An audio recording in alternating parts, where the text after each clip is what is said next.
We're staying in our metal plate underscore 002.dwg file. And we're going to create a simple table utilizing our hole types table style that we created in the previous video. So staying in the annotate tab on the ribbon, hole types is here. There's our hole types there. Can you see that we've selected that as our table style? You're then going to click on the table command here in the tables panel.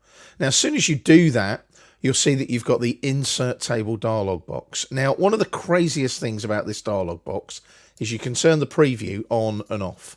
I have never ever understood that one. Surely you always want to see your preview to make sure it's doing what it should before you place the table in the drawing. Now, the table style is hole types, obviously. We're going to start from an empty table and we're going to specify an insertion point. You can specify a window to fit your table into if you wish. Number of columns is going to be 3, and the column width, we're going to set that to 75. Data rows, we're going to set that to 2. We've only got 2 hole types, and the row height will be 1 line. And we're going to utilize the traditional cell styles layout of title, header, data. So the first row will be title, second row header, all other ones will be data. If we click on OK now, our little table comes in. You want to place it up here towards your side view. Get it nicely just underneath the side view there and left click. Now, as soon as you click, you'll notice you go into the multi-line text editor. All text in AutoCAD tables is multi-line text. So we're filling in our title cell. So that's going to be hole types, like that. And you can then press the tab key or use the arrow keys on the keyboard. I'm tabbing there. So hole type is going to be the header.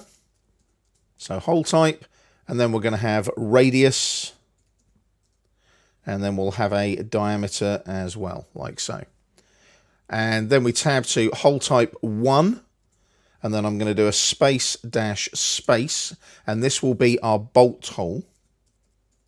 And then when I tab across, the radius of that will be 30. And then we tab across, diameter will be 60, like so. Tab again.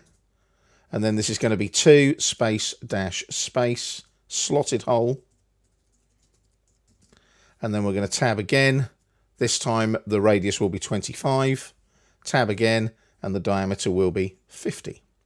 When you're done, you can just click away from the table and you can see that everything is in place.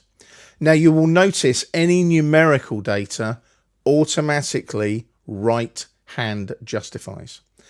I don't like that, so what I'm going to do is just click and drag across like that. And then when I release, you'll notice I go into the table cell editing tab on the ribbon. I can then change that justification. So can you see it's going to top right?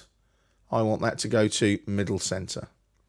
Click away from the table or hit escape a couple of times. Either one works. And as you can see now, we've got our hole types. Bolt hole, slotted hole with our radii and our diameters. If you zoom out a little, you can see here, there's our radius 30, radius 25. Obviously, diameters are going to be twice that. And the good thing is we've got a hole type 1 and a hole type 2. If we jump to our sections and elevations layout tab now, you can see that our table displays nicely in there like so. And it's all nice and legible, easy to read. And it's a nice, simple table using a fairly simple table style. Double click on the wheel to zoom to the extents of the layout. Good CAD practice to do that. And jump back into the model tab. And again, double click on the wheel to zoom extents.